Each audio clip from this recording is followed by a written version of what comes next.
Hi, everyone. Welcome back to Thrive Together. I'm super excited for today's episode because I'm here with two rad people that I get to talk to who are going to introduce themselves. You're back here at Thrive Together. Our tagline for our podcast is building community as an act of resistance. And we're going to go more into that today. That's the question we ask at the end of every episode, but I'm super excited to go deeper. So my name is Megan Darrow. I'm the executive director of Together. I use she, her pronouns, and I'm joined by... Hi, I'm Megan Sullivan, Deputy Director at Together. I use she, her pronouns, and I have the distinguished privilege of introducing one of my favorite people on the face of the planet. Her name is Sarah, and I'll have her tell you a little bit about herself, but I'm going to give you a little background. She is soon to be a doctor. She is a PhD candidate studying social justice leadership. She's also a radical change coach and principal disruptor at Soul on Fire. She's a former nonprofit executive and a forever innovator, and she's a longtime donor and friend of Together and one of my dearest friends. And she's also a podcast host, and she's a podcast guest extraordinaire. She's been on lots of cool podcasts and co-hosted a really cool podcast. And she was going to be a co-host of this podcast, and for a number of factors, it wasn't a fit for her. So sadly, we couldn't have her here every day, but we are so honored that she's here with us today. She's also a board member with Career Path Services, and she's a board member at South Sound YMCA since 2020 for both of those. She's the vice chair of the YMCA's Social Justice and Equity Committee. And she co-chairs, because, that's not enough already. She co-chairs the Social Justice and Equity Committee for the City of Olympia, which is a 3-year term that started this year. And there's so much more to Sarah, but that is a introduction. And you can say a few words also about yourself and your pronouns if you want. Yeah, well, you covered it. It's what I do from 8 to 5. No, I'm just kidding. I'm Sarah Lloyd, and I'm super excited to be here Together as one of my favorite orgs in the community, and so I'm super stoked to be here with two of my favorite people. So thanks for having me. Thanks for being here. Mm-hmm. Heck yeah, I'm so excited to give you most of the mic today. Because I can talk all day especially about what we're talking about. So amazing. Yeah. So we're just going to get started right away. So one of Together's values is community, as you know, and we've heard in previous episodes about how Together is trying to cultivate community with kids and families in our program.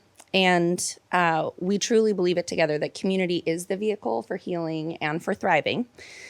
And we've seen that with every single guest we've had on the podcast. They've talked about how we really can't meet our mission at Together without building community. So talk to us about why you think building community is vital, and what it means or looks like from your perspective to build community. Yeah, so this is a good one. I think community is critical because if we aren't connected, then I don't give a shit about what you're doing, like point blank period. Yeah. I have a lot of conversations with people because I think organizations specifically continue to put a lot of resource and energy into building things and then invite people who look like me and wonder why we don't show up. And the reality is there's no connection established. I also have conversations about how community looks different to specifically Black women than it does to white women. I heard a podcast once and it talked about there was this Black woman and this white woman having a conversation about, like, they were obviously established friends. And the question was, do you think Black women and white women can ever honestly and truly be friends? And they talked about the inability for true friendship to ever exist unless community and the understanding of that is shared. And that Black women tend to have an understanding of community that's more akin to what people understand as marriage, where white women tend to understand community as friendship. And when you understand that parallel, you start to understand the depth at which someone like me shows up. And a lot of people are like, you're too much, you're a lot. There's so much happening because everything is like amped up and like I'm fucking angry and I'm fucking passionate and I'm fucking on fire. And then there are people who are like, it's not that serious and they turn it off at 5 o'clock. And I don't turn it off at 5:00 because this is my marriage that I'm fighting for always. When we talk about the Olympia community, when we talk about people are hurting, when we talk about people are hungry on the street, when we talk about people are dying, we're talking about like my spouse. And when you understand that, then you understand why I'm going so hard in the paint. I think until we show up as though we are always fighting for our significant other who we're madly in love with, then we don't understand that we're not in it with someone else. And so when you invite me to your barbecue, but you don't even know my name, like I have no vested interest in doing that because I'm out in the streets trying to find my boo. You know what I'm saying?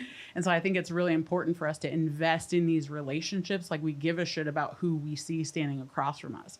And you can feel that, right? You feel that when someone shows up to you and is like, hey, can I get $1? Or when someone's like, hey, I'm struggling, right? And so I think, how do we figure out how to show up in community with people? It looks different than just trying to like get numbers for a report to look better for our funders. Yeah, sure does. Yeah. I love it. I love that. Thank you. So our podcast title also includes the word thrive, and it's been alluded to in other episodes that this can mean different things to different people. And I actually want to ask both Sarah and Megan a question.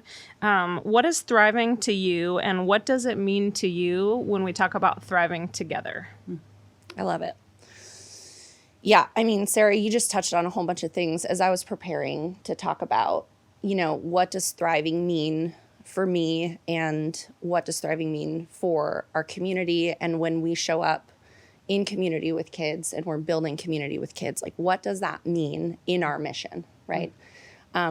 What do I sit with our board to try and help cultivate? What do I sit with our staff to try and help cultivate? And then also, like, what do I personally want to thrive? What do I need to thrive? And what do my babies need to thrive, right? What do you need? What do my your friends babies need? Yeah. And some of the things you talked about when you were talking about building community. So one of them for sure is belonging, right? And I think about belonging in lots of ways, but that's like community, acceptance from your community, being seen and heard and appreciated for how unique we all are. But also like belonging in the sense that we are complex people. So we're good and bad. We make mistakes. Like we fall, we have to get back up.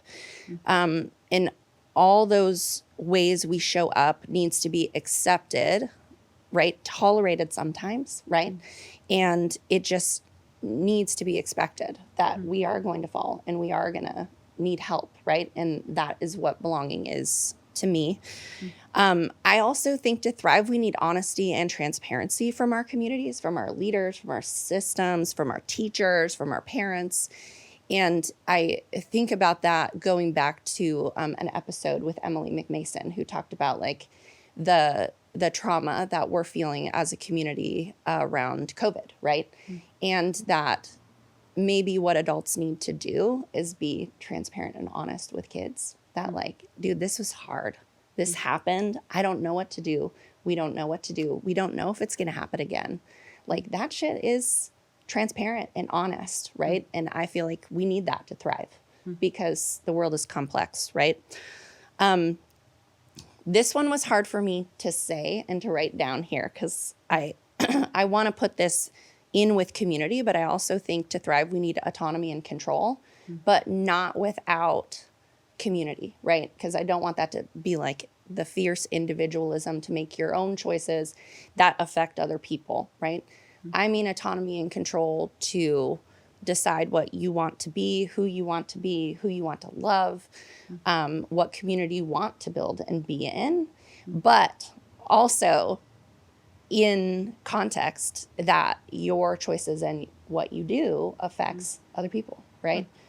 And I think those things aren't in competition, they're together, right? It's all true.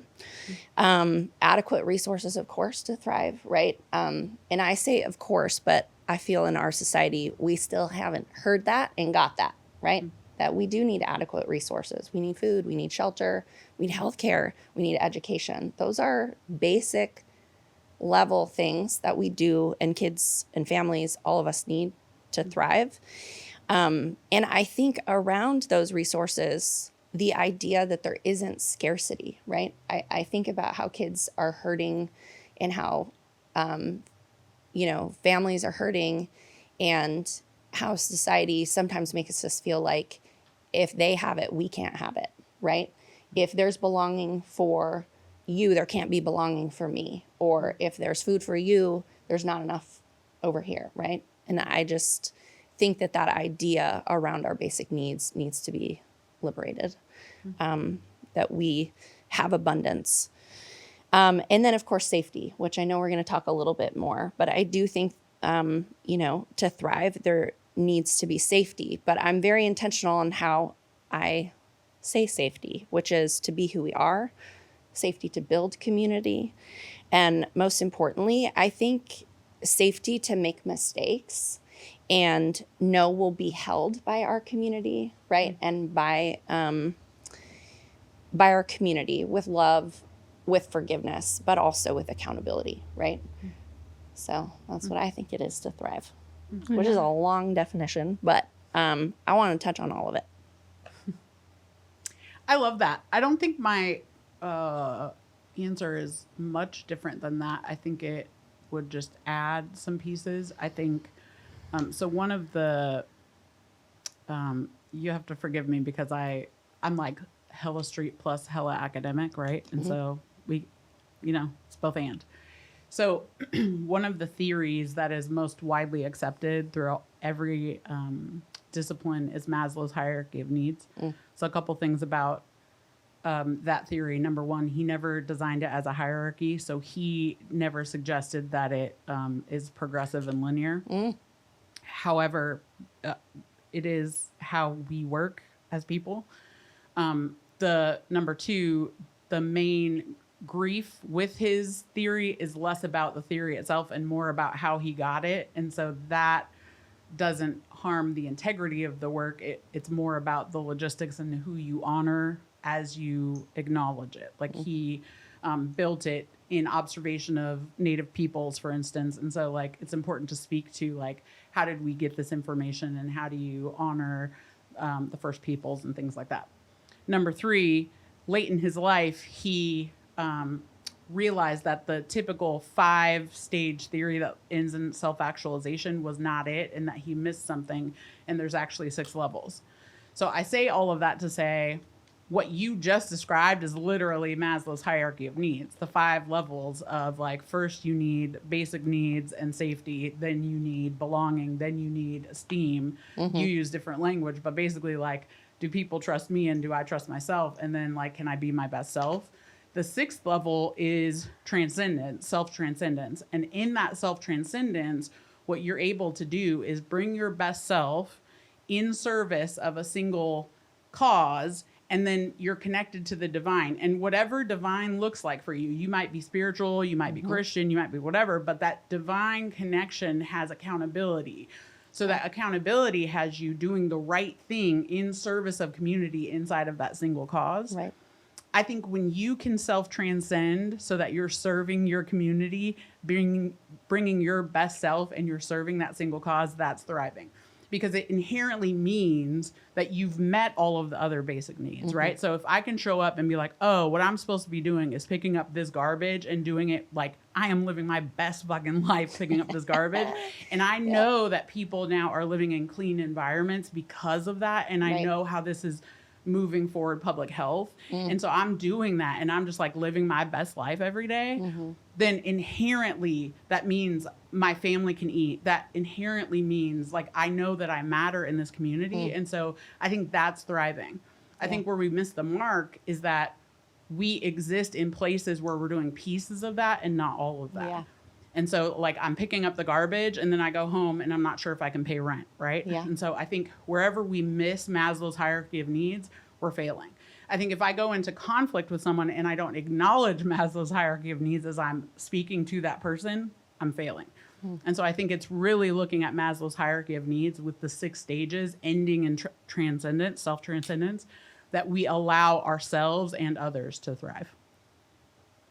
I love that you were like, you just totally stole Maslow's hierarchy of need. No, I didn't try to do that. No, No. First of all, no, I'm glad you said it. I was like, oh yeah, I was like, that's literally Maslow. Right. And I think everything is literally Maslow's hierarchy of needs and attachment. That's my theory. Attachment. Yeah, we could spend a whole podcast talking about attachment theory. Yeah. So I think it just goes to prove how important meeting basic needs are. Yeah. And like, especially because of the work that you're in with Together, how wide that gap is and how many people are experiencing like my basic needs are not being met. Right. And so the fact that we as a society are not meeting basic needs is a travesty at best. Well, I love that you talked about it is not a hierarchy, right? It is not, it isn't. And the other thing you said that I just had this little zing that, you know, some of our societal values in some communities actually resist, right? That last stage of transcendence, right? That like, I'm here for myself, right? I'm an individual and I want to do what I want to do, you know? Right. And how is that contributing, right? To where we're at and what we're focusing on in communities, and how we're building community. It's just going to be a question I will noodle on from this podcast. Yeah. Well, and essentially those notions seem to be rooted in like this idea of we are separate, which like we're not separate, and like that could be a whole podcast, right? We are connected. We exist in relationship with one another, no matter what that looks like, right? And so I think it's important too for us to like root out the origins of some of those notions and like link them back to things like white supremacy culture norms, like individualism you referenced, right? And like even in our conversation so far, I've been hearing things about like there's one right way to do things, you know, stuff like that.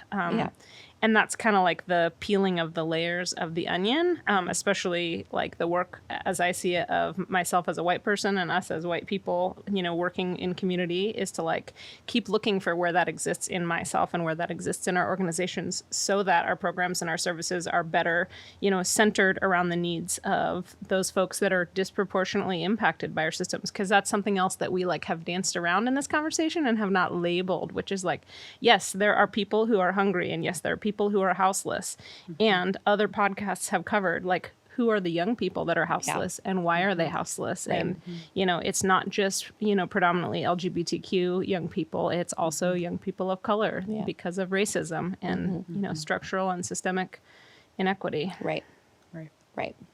Yeah, and our society deciding who belongs and who doesn't, right? And what community looks like and what community doesn't, right? Right. And then the language that we use is also very intentional, right? So like one of the things is like historically underrepresented.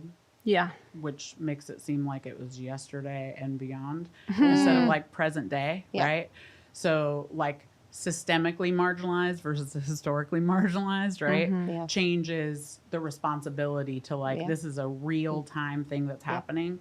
And so it's like, what language even are we, using to describe, like when we get to the part where we name it, are we naming it in a way that's like, okay, well, we'll name it now, but it's still not that big of a deal, right? And so even in the moments of honesty, like you called out, Megan, thank you for that. Like, are we being honest, or are we still like watering it down and being like, well, like in the 60s, it was bad, you know? And it's like, oh, okay, so now you're going to take the honest moment and mince words, right? Yeah. Which is, you're really pointing at, you know, how often we are on purpose and, you know, without thought, especially myself as a white person, I will own like centering white comfort, which I know we're going to talk about safety and go into safety and comfort. That's a perfect segue into a question about safety. So, you know, I mean, like, what is safety, right? And why is it essential for building community? Sarah. I love it. Sarah. I talk about safety a lot in my work. So I am the principal disruptor for a consulting and coaching business. The question I get most often in my work is why and how do you work with white people about racism all day? And I'm like, And the resistance question after why do we have to call it white supremacy is like, I feel unsafe, right? And so delineating the difference between discomfort and safety is pretty much my full-time job. Safety is important because we as people biologically are wired to avoid unsafe situations. Like a bear comes up and we're like, ah, shit, I need to survive this shit. And so you figure out how to survive it. Mm-hmm. However, when you exist in a situation and a society where that society is like, y'all are supposed to like survive this and also win it, the idea of being uncomfortable feels akin to being unsafe. Mm-hmm. Just like emotional pain feels just like physical pain in the brain centers, right? So number one, when that system also tells you black folks aren't as smart as you, white folks aren't ready for a black woman to tell you, I know, it's just your brain. It's okay, sit with it. Number one. Number two, once you can sit in that discomfort and say, like, I am safe, I just don't like it, then you can move forward. So your brain creates friction points to say, are you sure you want to do this? It's like the speed bumps on the freeway that's like a stop sign is coming. Yeah. And when you push through that, that's when you get to the gym after months of not being at the gym. That's when you eat the vegetables, when you want to eat the cotton candy. It's all those different things.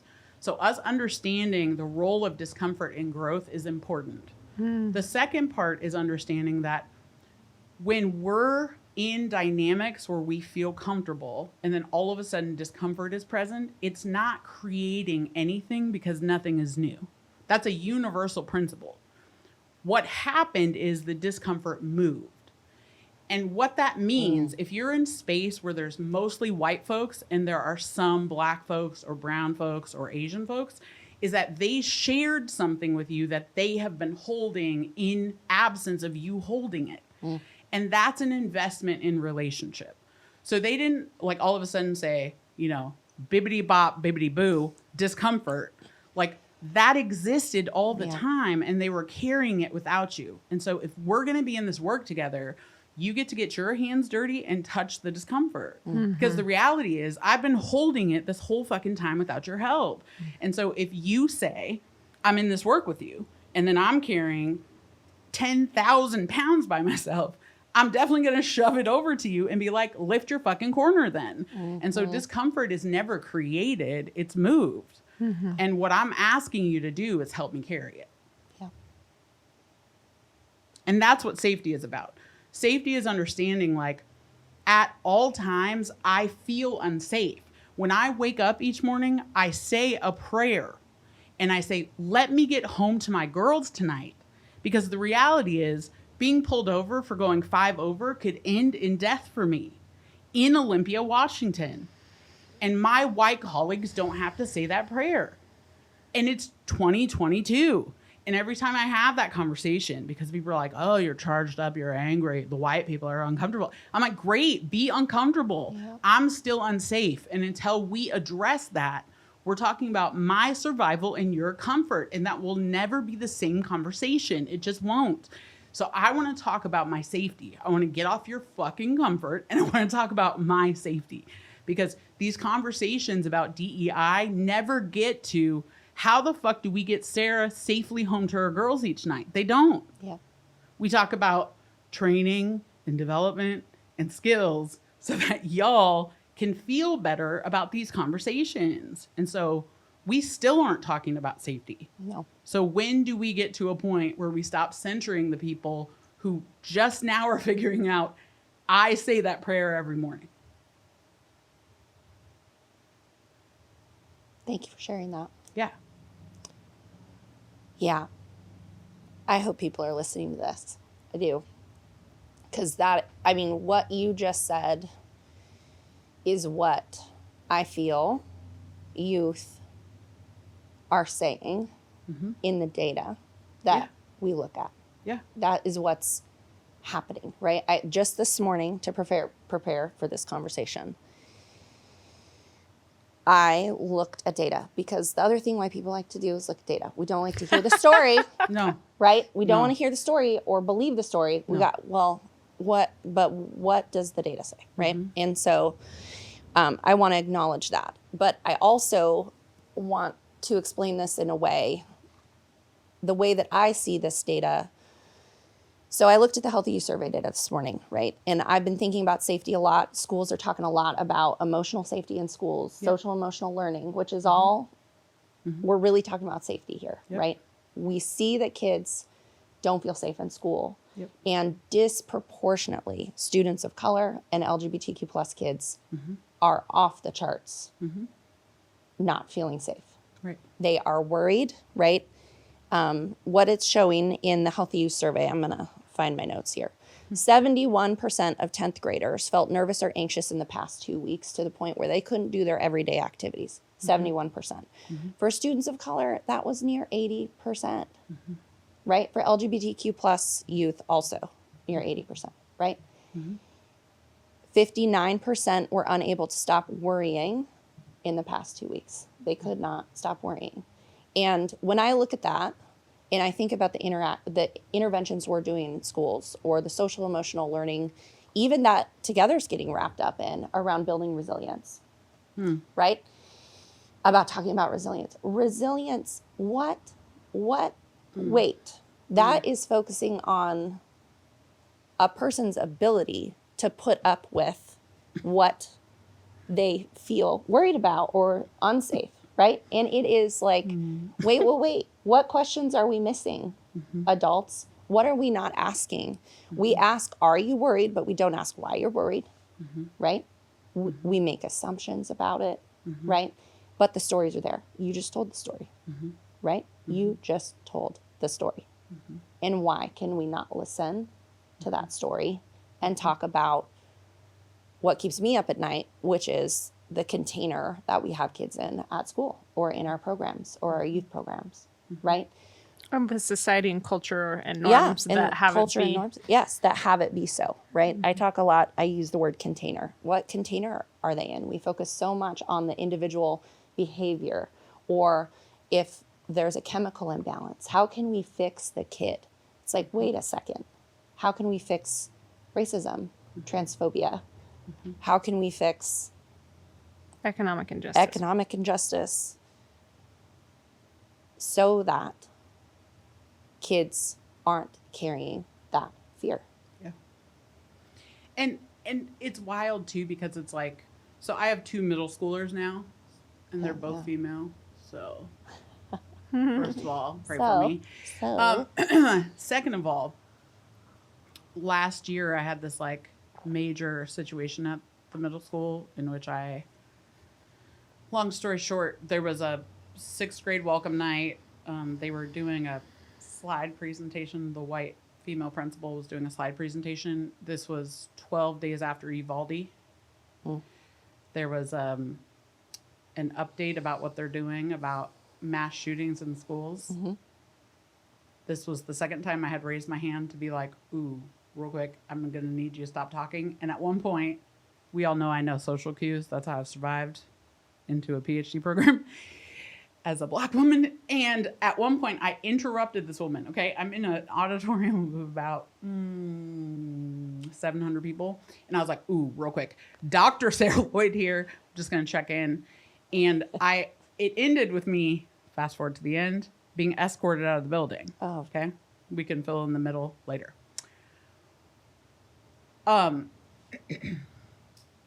So my middle schoolers, part of this presentation, she was talking about this like acronym she has that keeps the kids behaving well.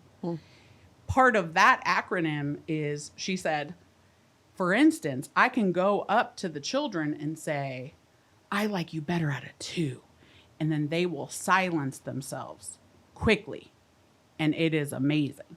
And I was sitting there like full on panic attack was happening, because all I could think and see as I was looking around this environment was like, it reminded me exactly of the prisons that I had worked in for youth, right?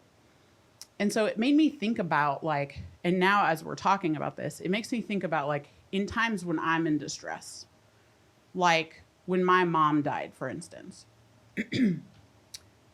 If I were to just like show up and be like, hey guys, my mom died, to just like a group of people, and someone showed up and was like, I need you to, could you quiet down, as I'm like crying and stuff? Would I be like, I want to check in about my feelings about my mom? Here's the thing. Our relationship was complicated. Like, I love her, but also like she had high expectations for me. No, I wouldn't do that because there was no relationship. It goes back to the community piece.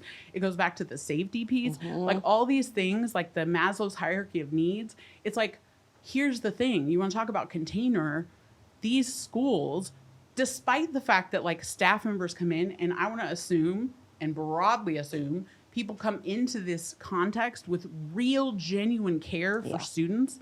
They are not given the conditions that lets them care for students in a way that translates to students. And so now, like in the middle school my kids are in, they have a 3-minute passing period. Yeah. And so they're running. They're like, don't be late because this fucking lady will like be at a 2 and like shut us down. And so they're operating like fucking robots. And where their personality has them breaking outside of the mold, they're programmed back into behavior because that's what we're programmed to do. The school system is the greatest replicator of white supremacy culture. And so this environment is not where kids are being given this like big warm hug of like, how are you feeling today, kid? Yeah. And so now, but it's also where they're seen the most because I see my kids overtired, exhausted, and ready to do fucking homework, shower, and go to bed and do it again. Yeah. And so if my kids are in distress, those teachers are seeing them, not me.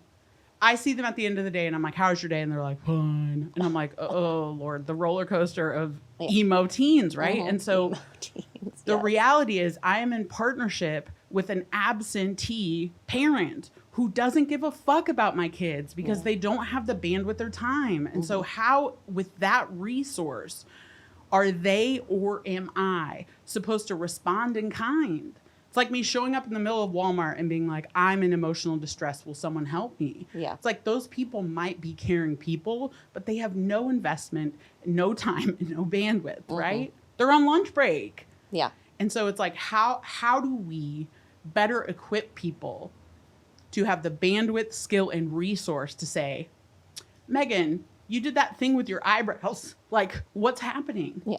I know what that means. I know what it means because you're doing the thing. Yeah. Because we don't have the context to notice each other and witness each other anymore. We don't. Yeah. And so it takes people who are willing to fly against the system to actually see each other.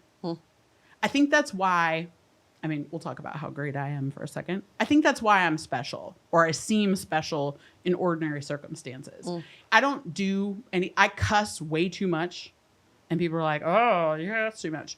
But the reason people are willing to tolerate it is because I fucking see people. Yeah. And I will sit there and I will witness you. And no one does that anymore. Yeah. Because it is so rare to just be fucking seen. Yeah. And so I think if we would just take the time to be like, wait a minute, something's off with you. No, I'm not going to let you say you're fine. Something's not okay. And if we just did that one more time a day, I think if we all started to do that, if my girls as teachers would fucking notice them, then we could start to have things change. But until that happens, then we're all fucking carrying distress and craziness. It is a wild time to be a human being. It is a wild time. And I think we are more equipped now to actually change the world than we've ever been. Yeah. I think we're way more brilliant than people 100 years ago. And we give a shit less. So that's the irony of the human condition.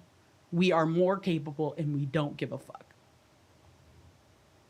Yeah. I'm a glass half full always. And I'm like, but why? If that's true that we don't give a fuck, but why though? Right. And it's, I think it's because people have, been jaded and like gone along with the system and, not taken the autonomy and control that is within our power. Because I think that too is in the name of this podcast, that building community is an act of resistance, right? Yeah. And it's for all of our survival and well-being that we do it. And the system is not set up for community. It's especially not set up for community, of Black women and white women to be friends, and all of those things like that. That alone flies in the face of the system. Yeah. And I think we've seen enough people get harmed by the system in active revolution, right? Yeah. I think we've seen, they've done studies of like monkeys who will climb they'll leave a door open for monkeys to get out of their cage.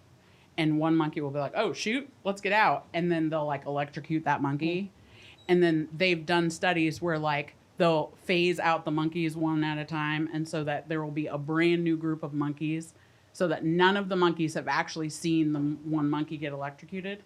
And they still will prevent monkeys from climbing up the ladder because they remember generationally the harm that they witnessed.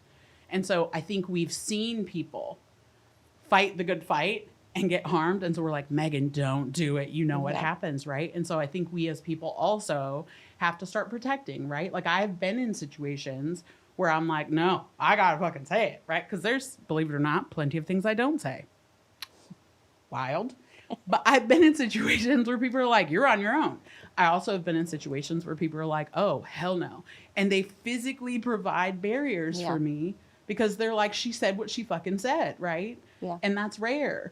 But I think when we band together, Together is a perfect example of that. You all have been a rare model of co-directorship in some spaces, right? And you all have been able to, you two have been a force to be reckoned with. And regardless of what the flow chart looks like, right? And whether you're co-directors or executive director and, whatever your title is today, right? Holding it down. You all have been a force to be reckoned with, right? And so it's like, what happens when you have a team of people that you're like, I'm sorry, did you have a question about what she said? Versus if you're flying solo, right? Yeah. And so I think it's like, how do we build communities where you're not out there by yourself? That's why I'm still on the board at South Sound YMCA, for instance, because Kyle, empowered white man, like he is like Sarah said what she said. And so I've been able to like really push forward with some important work. I think when we have people who are standing in our corner, then we're able to be more bold and brave, right? Yeah. I want that for our kids in the schools, right? Yeah, for sure. Because when kids are like, we need something, and they know the teachers, or at least a teacher, has their back, they're able to be more brave. They're able to say wild shit. And so I think that's what we owe each other is number one, to be able to like stand there and witness so that we notice the little nostril twitch and we know that means you're having a bad day. Sure. And number two, that we'll stand in each other's corners so that you can be bold and brave because I will mess someone up. We can have a conversation later too of like, Megan, you messed that up, but I will still mess someone up for you. Yeah. I'll ask questions later, but I have your back. Yeah. Because that kind of relationship is the kind of community I know, right? I won't cut someone for you, no questions asked. Yeah. And that kind of friendship is rare. Yeah. Yeah. I'm hearing so many more podcasts we could do about the nonprofit. Well, that's what I was going through my mind too. Yeah. I was like, what needs to happen there? And what is happening there in acts of resistance? Yeah. Well, and the places. brilliance of students who are standing up and speaking out. Yes. That's a whole nother podcast. Yeah. Yeah. Yeah. And it makes me think of that one YouTube video of the guy who's dancing at the, I always think of Summer Jam, but he's dancing at the concert and then one person starts dancing with him and it takes the first person, right? Yeah. Because all it takes is first follower and then people are like, oh, okay. So I think there's a lot of really important work that is almost a movement. And I think we have a lot of pockets of almost movements. And I think people, because of the scarcity that you've talked about and not believe, we're too afraid to believe in abundance because I think people in power have created this real fear that people have bought into. And I've witnessed that. So I've witnessed it firsthand. I've witnessed people make moves and I'm like, what? You're just going to cut me? Okay. But it's until we buy into abundance and until we buy into I'm going to help you and you don't even owe me shit for it. I just know reciprocal abundance is real. And so it's going to be fine for me in the organization, for me in the community. It's bigger than organizations, right? Like we're just taking care of our community and this is the vehicle today, then we will never be able to move forward. So I think it's so important for us to like continue to look at like, how do we look at this at a macro level and see that this is just one of our cars, but we're on a journey together to like really get us to the next place. Yeah. It's going to be huge. So I think figuring out like, how do we just like focus on the next one instead of like the whole movement. Yeah. I love that. Something you just said, I wanted to pull out. I think a lot about being a nonprofit that is, you know, in partnership with schools. Yeah. You know, we are in partnership with schools in this sometimes idea that there are kids at a certain time and they're the school's kids at a certain time. Yep. And I'm like, no, like these are all of our kids. Our kids. Our kids. They're Yep. our kids. These are our kids. And this is our community, right? There's pockets of communities. And so, you know, I just, that idea that we can be better together. I mean, be together is on my sweatshirt. Okay. Like it's a whole vibe for me. Yes. Together, it's in our name. Like that is how we are going to get the work done and how we are going to have thriving students who feel safe. They feel seen, Yeah. right? They feel cared for and held, Absolutely. right? Yeah. My bachelor's degree is in advertising, which is why everything looks just so good. But it's also why I'm like the queen of the reframe, because I always tell people you can't BS a BSer.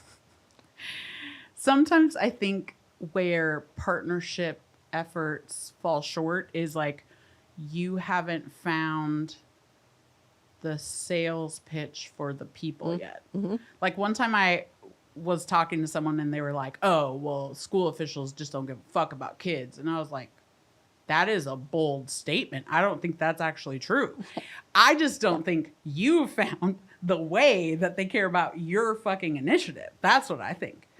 And so I think sometimes it's about like, it's like in entrepreneurship, people talk about pain points all the time.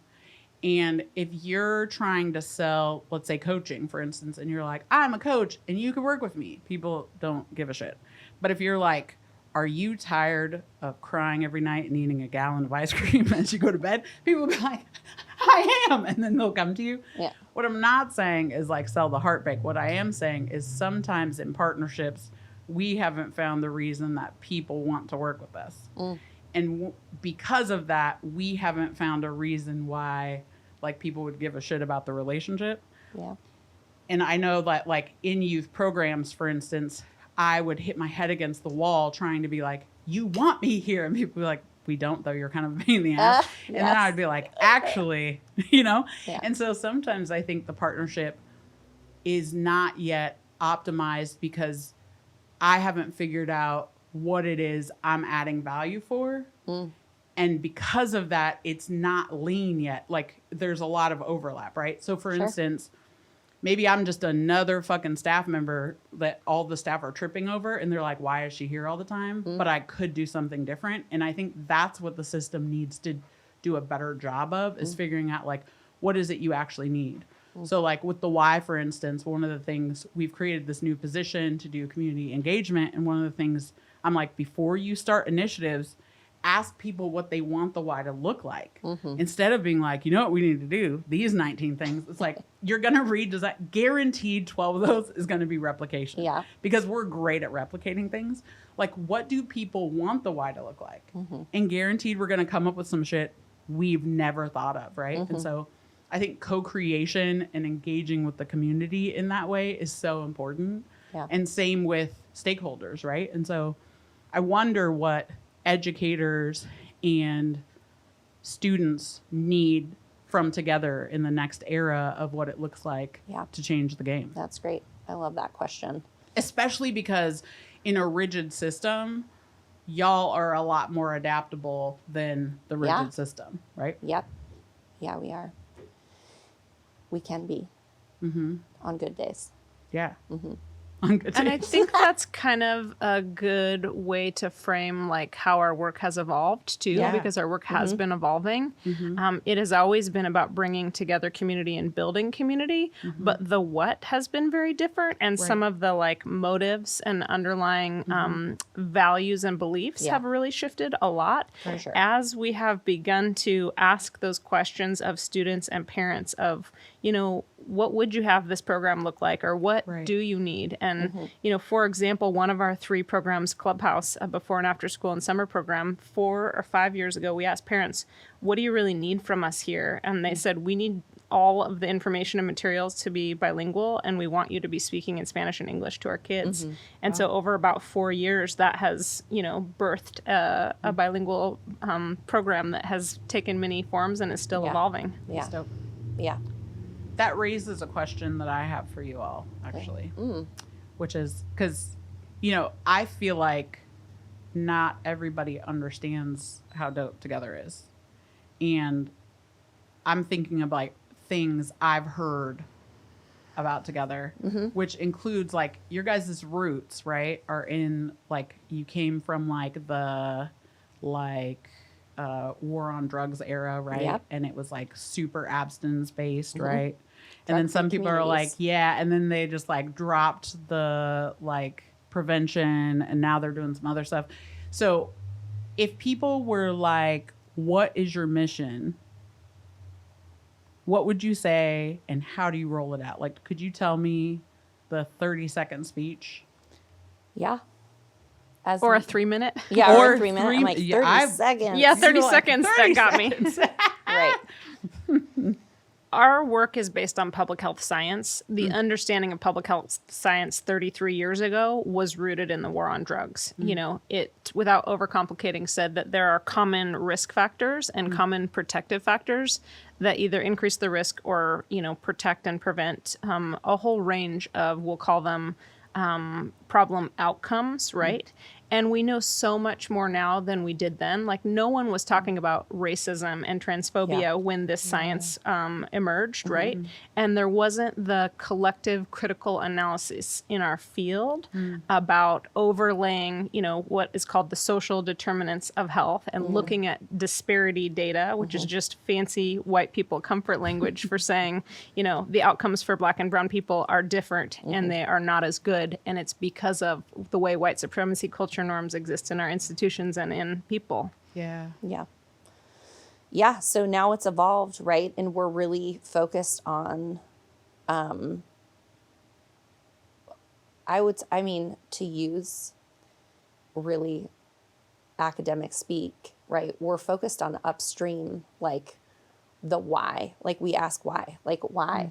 Why is this happening, right? Why? I mean, I don't know the answer, right? It's the communities that know the answer. Yeah. Why are kids feeling unsafe, right? What interventions are we doing that are contributing to that, right? What are schools doing that is contributing to what is Together doing, right? And I think this idea of comfort, right? I'm just going to tie a line here, is people were uncomfortable, including Megan and I, when we started to talk about like, no, our work was rooted in drug-free communities, which is rooted in the war on drugs, which is, you know, if you've watched any, you know, documentary about that time, right? It's rooted in racism and ideas and intentional structural changes in laws and programming to criminalize Black and brown youth.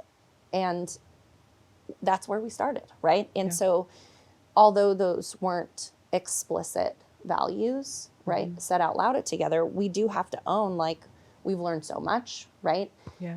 We focused a lot on individual behaviors. Changing individual behaviors was really a focus, and a little bit of shaming, right? Like, most of your peers aren't using drugs. So if you and your family are, you're not a good person, right? I mean, there was a lot of those vibes.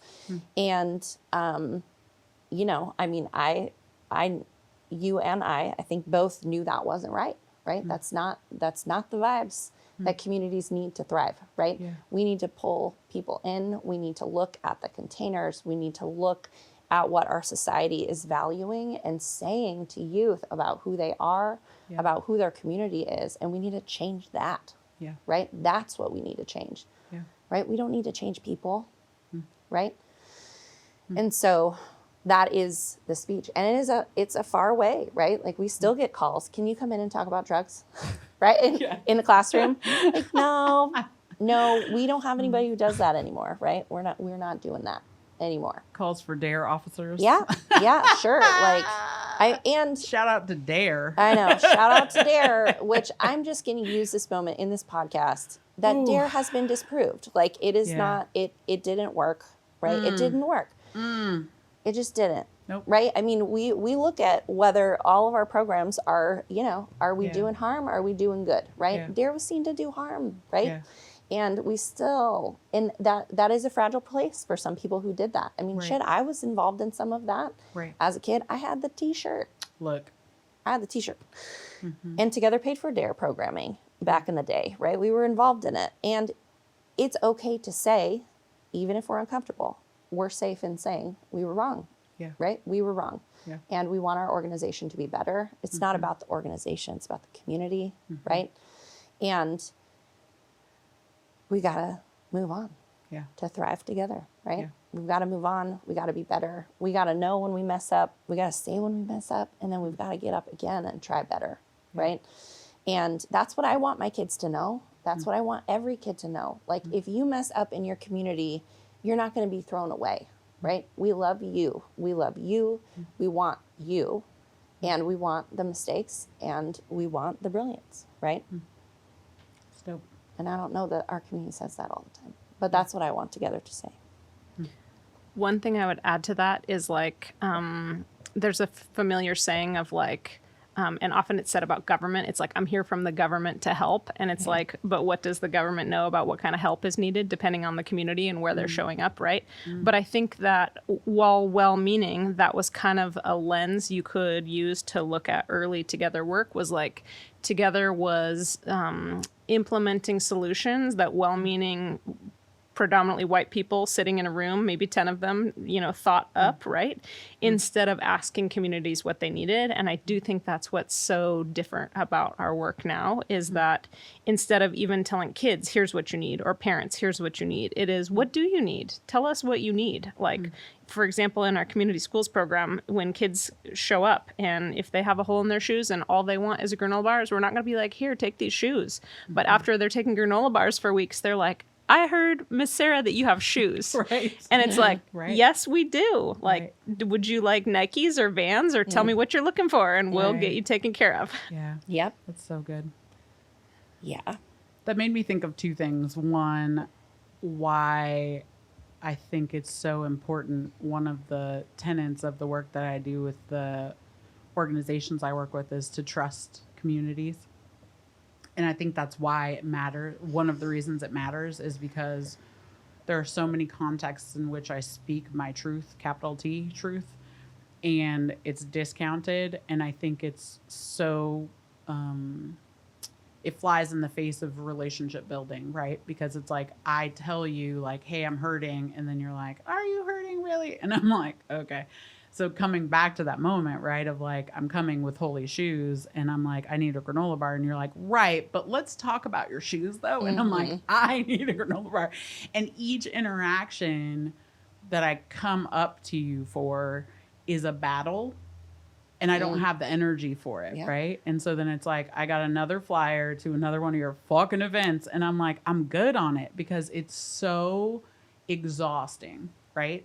To continue to engage in these processes where basic things like, I don't care. I like my shoes because you don't know the story of my shoes, right? You don't know if they're the last thing my grandma gave me before she died. Like, you have no idea. Yeah. And so instead of just trusting me that I just want the granola bar and I just want to leave and I actually need to, and I don't want to tell you why I need to, like, none of those things can happen. And so trusting is so important. And then I think the other piece of it is I'm regularly in conversations where white folks explain to me how traumatic what for me feels like everyday life is. COVID is a good example. I remember this one time towards the beginning of COVID, I went into this, like, I don't know, it was like a reunion for some kind of group I was a part of. And it turned into, I think it was like 99.8% white folks talking about how deeply traumatizing COVID was. And again, this is in the very beginning. So people were like, the haircuts, no one knows how to do my hair. It's isolating. I feel so alone. I haven't talked to people in forever. And I was sitting there just being like, huh. And finally, I like lost my shit a little bit, like a lot. And I was like, what it sounds to me like is you're explaining what it means to be Black in Washington. And they were all like, oh, shit. And I say that now to say, I think COVID is a great leveler. And I say that because I think there's this moment where I can explain to you some shit you just went through that I can be like, remember how that sucked? Perfect. What would you want someone to do for you? Perfect. Do that for everyone. Rinse and repeat. Because as you're talking about, like, Megan, you said, like, really beautifully, and I can't remember the words, just play it back, but you were like, this is what I would want. I'm like, treat everyone like that. And that's for everybody, right? Because what I think about, Megan, as you talked about the government, for instance, as a Black woman and a professional Black woman, I am watching how you treat people. I'm watching how you move in the community. I'm watching how you talk to your friends. I'm watching how you talk to servers. I'm watching everything. And so if you are trying to, let's say, for instance, contract with my business and we go to lunch and you can't treat the server with dignity and respect, I'm good on that. I walk away from money every fucking day because I don't fuck with people who aren't about humanity. And I don't need your fucking money because I know what it's like to be on food stamps and I survive just fine. So what I'm not going to do, though, is compromise what it feels like to go to bed with fucking peace. I've never been safe. So peace is important to me. So what it looks like for me to engage with people and to say, you fucking matter, and to have them not have to compromise that is not optional. We regularly go into workplaces and people are like, you matter, you matter, you matter, sign the line. And then they're like, fuck you. And everything changes. Yeah. And it's like, where did the dignity and honesty go? Yeah. And so it's like, what would happen if we just treated every single person like they really fucking matter to us? Yeah. Because that's where the workplaces are melting down. Yeah. Right? You look at any boss who is shit-tacular, and I've had 60 bosses. Holy shit. Like 4 of them were decent. I won't name them. But like none of them treated me like I mattered. At a baseline, just like I care about your decency and the fact that you're raising kids. And so it's like, where do we lose that? Not Tupac. Nope. Sorry about that. DMX once said, someone asked him like, you know, you're a big time and whatever. How do you choose people? How do you know when you choose people that you can trust them? And he's like, I don't. But I know I can trust myself. I trust myself that I will see you accurately, and I trust you to be you. So I just watch. Yeah. And that's all I have to do, right? So I trust myself that I'll see you accurately. And so if we move in the world like we really give a fuck about people, then the rest will resolve itself. That's why I fuck with Together, because I watch how you guys move. And do you do it perfectly? No. Nope. And you could quit tomorrow and you could put Black folks in your place and be like, look at us go. And it still wouldn't go perfectly because we're functioning in a white system, right? Yeah. Because that's the other temptation. White folks who are like, they're doing the work and then they're like, we just need to quit everything and get Black folks in here. And it's like, center Blackness, yes. Don't move out of the way. Sometimes that's more harmful to put us in center because then we just have targets on our backs. Yeah. And when you fuck up, you admit it. When you fuck up, you seek wise counsel. When you fuck up, you're like, y'all saw that, right? Cool. We saw it too. And we're going to name it. Yeah. And then we're going to do better next time. Yeah. But ultimately, we care deeply about the humanity of other people. And so because of that, we're going to do the work. We don't talk about doing the work. We showcase the fact that we're doing the work through everyday activity. Yeah. And then we let other people tell you. It's kind of like charisma. You don't tell people you're charismatic. Other people talk about it, right? And so that's what it looks like to be in community with other people. Yeah. I trust myself that I will notice and pay attention and witness. And then I trust that you will be yourself, right? And in that space, what can't work, right? I just have to trust that you'll figure out what it means to show up in a caring way. Man, I wish I could stay with you all day. Right? I needed this. I came in here, I was That like, is the natural man, reaction to being around me. Right, Peter? woo. Yep. Peter loves me. Peter. He has a crush on me. Peter. Just like that, it has been a whole I hour. know. Right? Yeah. What we a knew treat. That, well, we knew that What would a happen. treat. We knew that would One happen. thing we love to ask is, what does building community as an act of resistance mean to you? You have talked a lot about this, and if you have any parting thoughts Extra. for our listeners about what that means to you, we're here for it. I think understanding that in the moments when I am comfortable, I am not doing the work. And that there is no such thing as neutral. So in the moments when I'm like, no, I'm neutral on this. I don't care if we're talking about Ragu versus Prego. Nope. There is no neutral. Yes. So if I think I'm being neutral, I'm perpetuating harm. Yeah. And so it's important to know that, because if building community is inherently resistance, that means someone somewhere needs me to show up. Right. And so often, like, race is cool to talk about these days, but like, I regularly am thinking about, as someone who identifies as a heterosexual human, I can talk about dating all day and no one's gonna feel awkward about it. Right. I can be like, oh yeah, terrible date last night. Oh, this dude, blah, blah. And no one's going to be like, wait a minute, you date dudes. Right. Like, I think about that privilege I have all of the time. If we're not thinking about our privilege and our oppression, we're missing it, right? And so, yeah, I can be like, let's not talk about sexuality, though. Let's center blackness. And that's my privilege, right? I think about my able-bodiedness all of the time. And so it's important for us to understand we don't get to be neutral in anything. And that intersectionality is real, right? And so we can be people of color and also be males and be exerting patriarchy under the name of the minority status we have. And so it's important for us to be thinking about that intersectionality all the time. So guaranteed there's always someone who needs us to post up for them. So if you're comfortable, you're not doing the work, and there is no neutral. Yep. I love it.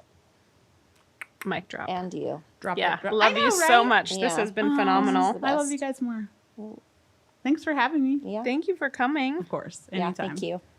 And thank you to Oli Fed, who helped make this possible. Oli Fernco for some of this awesome furniture. Yes, Oli Fernco. Dancing Goats for hooking up the coffee. Love the coffee. Yeah. Our friends Delicious. at Porcupine for Oh, producing this. Porcupine Media. Their shit Porcupine. sticks, yo. Their shit whoop. sticks.